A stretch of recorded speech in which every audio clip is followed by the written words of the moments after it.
Hi, morning everyone. Welcome to ETHScale. My name is ADCV. I'm a DAO contributor for Lido, head of finance.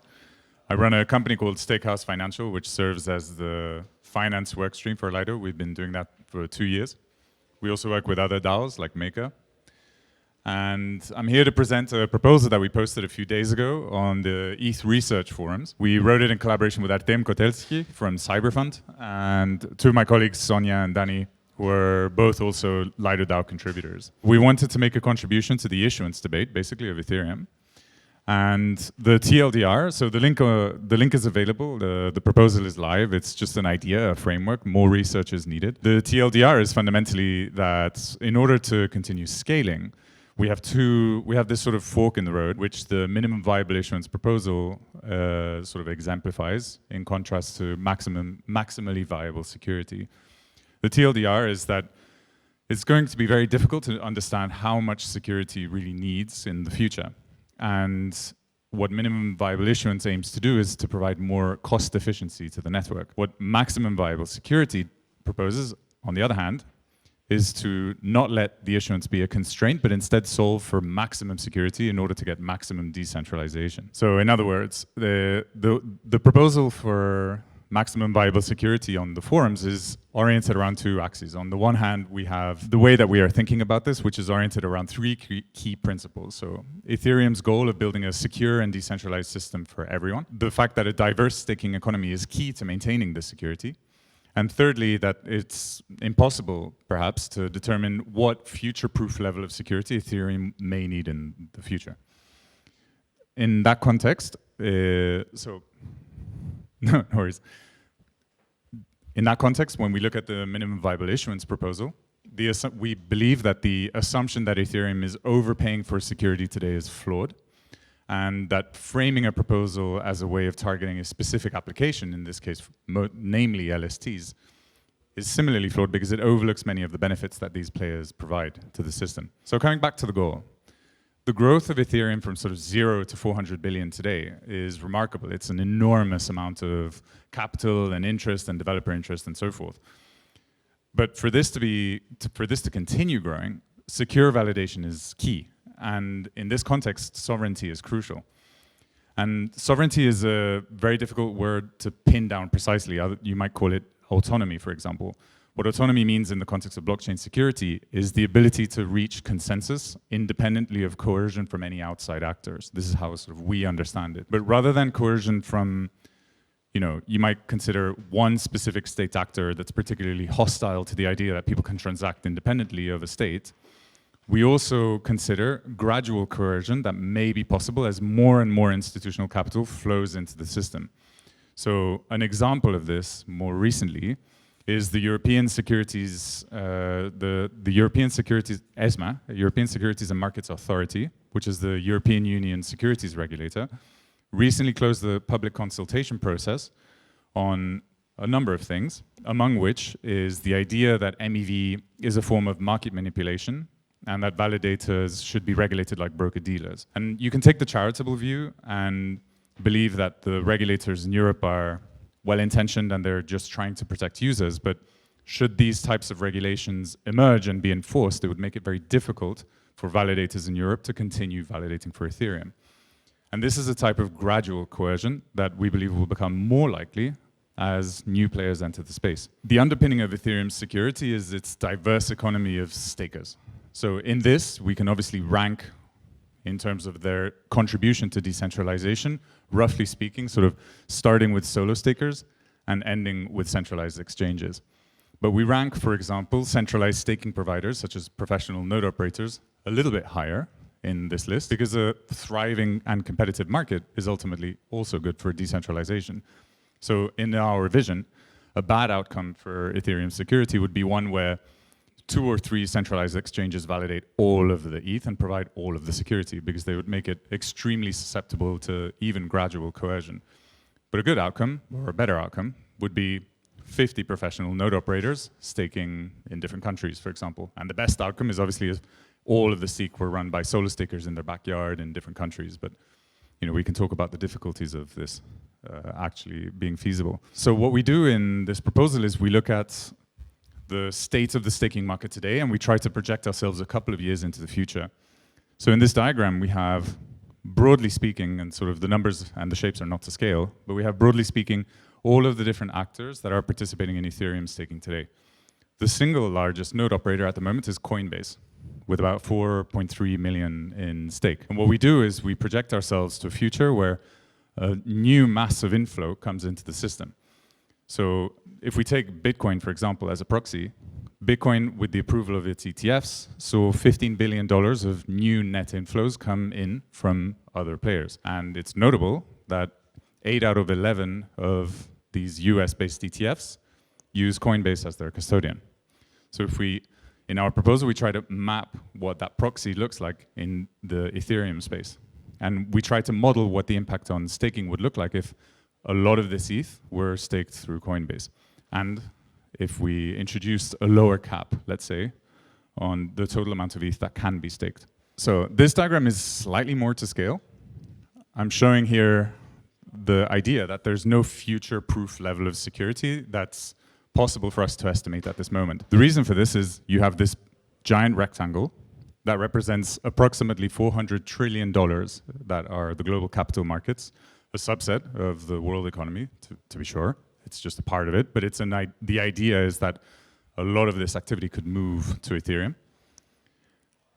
On the lower right corner, you have Bitcoin's market cap, and on the lower opposite corner, you have Ethereum's market cap.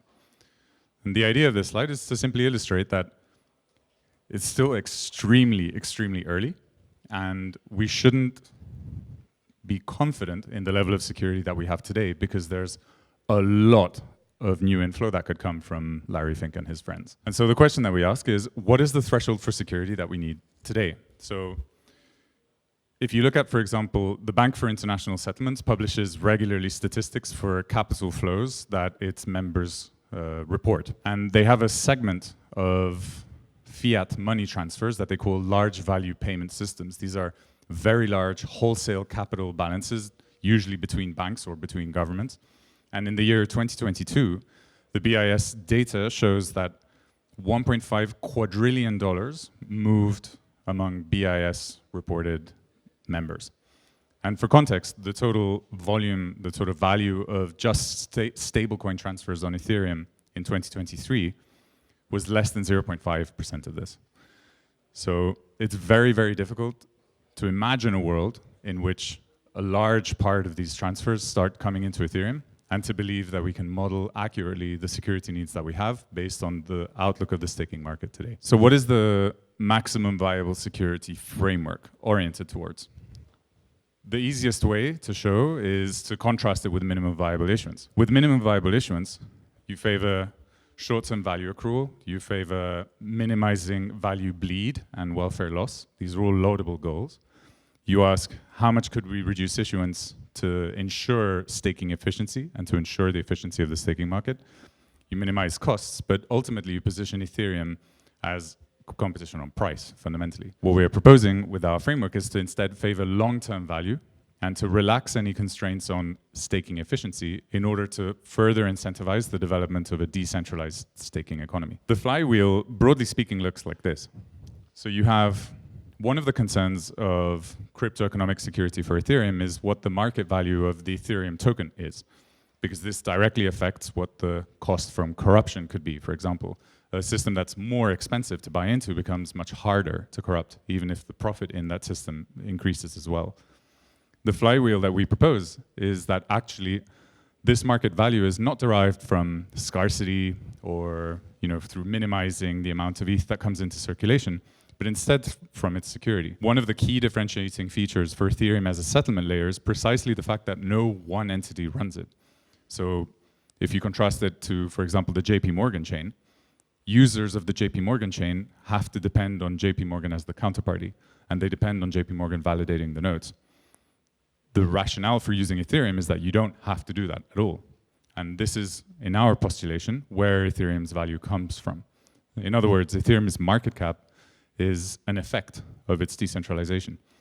And there's a much more productive flywheel to be had by improving it over time and by investing in its growth. As part of this proposal, we look at MVI as well, and we analyze what the staking economy could look like in the context of massive new capital inflows, such as the ones that you could imagine from ETFs being issued and being custodied with a centralized exchange. A crucial point here is that centralized exchanges have economies of scale that not even professional node operators have. So they have trading fees, they have layer twos, they have other legs of the business that they can lean on, even while operating staking at a minimal margin that would put professional node operators out of business. In this table, what we look at is a composition of the composition and effect of the change that you could imagine in a world where, for example, 4 million new ETH come in through ETFs. And again, 4 million is a figure that we picked as a proxy by looking at the Bitcoin ETFs. Another point to note is that the amount of ETH held with Coinbase today is 17.5 million. Notably, the interests of Coinbase is generally a very good actor for Ethereum. It stands in its corner, and it's a good player. But it's also a corporation, and it has fiduciary obligations to its shareholders, which put those ahead of the interests of Ethereum as a whole. As an example of how this plays out in practice, we know that this figure of ETH held and staked with Coinbase of 4.3 million ETH, only because they report it.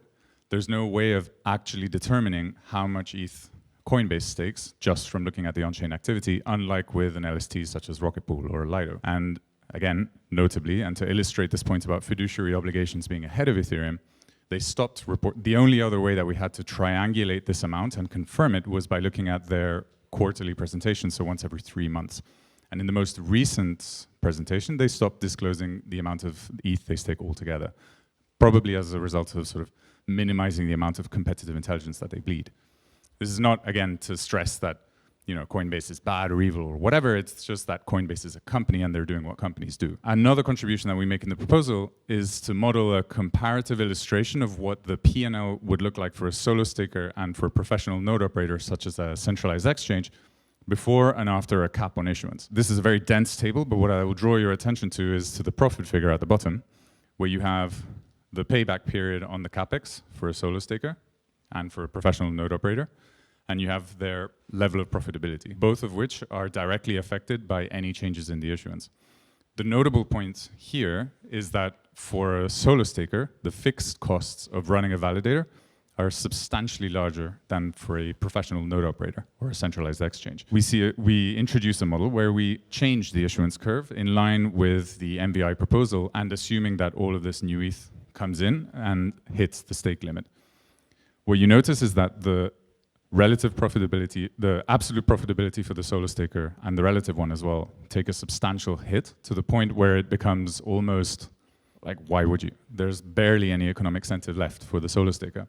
In comparison, for the node operators, who typically charge very large fees, what we found is that it's notable that they don't even necessarily have to change their commissions because part of their fixed costs are technically variable. So all of the investments that they make in personnel and so forth could, in theory, be reduced and drive no impact at all to the profitability. So the centralization effects of MVI, I think, are wildly underestimated, and there's an actual and very real risk of driving more and more ETH stake to centralized exchanges or large enough professional node operators who can simply flex their fixed costs and accumulate more of the ETH staked. This, in summary, is obviously a net negative for Ethereum security. I'm not going to go into a lot more detail around sort of the analysis that we make of MVI in this light.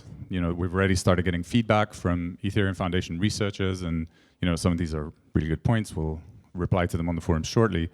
But I think in summary, what we aim to do with this proposal is to bring in a new framework through which we look at the issuance curve in the context of what impact does it have on security and therefore on Ethereum market cap, instead of simply cutting to the finish and looking at what impact does a reduction in, let's say, total welfare for the staking economy have on Ethereum's market cap instead. The focus on LSTs is also very overestimated in our view. So LSTs such as Rocket Pool and Lido have been a very large focus of centralization concerns among the Ethereum community. We find in our research that a lot of these are overstated in our view. LSTs and Rocket Pool and Lido and so forth have a measurable and very, very positive impact on Ethereum's decentralization, to the extent that there's a governance layer that cannot interfere with the node operators that run these networks, LSTs can have a positive impact on Ethereum decentralization. In our paper, for example, we use various proxies. One of them is HHI index of market concentration in Ethereum validation. And we note that in a player such as Lido, the amount of professional node operators that participate in the protocol means that it has a very positive effect on decentralizing the validation market and fragmenting its concentration. There's definitely further research that's needed. It would be good to keep diving into whether we can actually quantify the amount of security that would be necessary in various states of sort of market growth. The other thing is that it would be good to research, are there any ways that we can ensure that any net new ETH that comes into the system doesn't contribute to centralizing pressures? And obviously, we would like to focus also on the marginal improvement analysis. So here, the hypothesis is that the more complex a validation economy becomes, the more the cost increases non-linearly. In other words, the more players, the more applications, the more LSTs, the more MEV even, the more costly it becomes and the more economic activity takes place, you may introduce a non-linear effect that benefits security by increasing the cost of corruption. But all of these are sort of future research questions that we have to research in the future. That's it. I invite you to please take a look at the proposal, submit your comments and your feedback. They would be greatly welcomed. And with this proposal, we hope to simply introduce one new way of looking at the issuance debate and focus on security rather than pure economic efficiency. Thank you.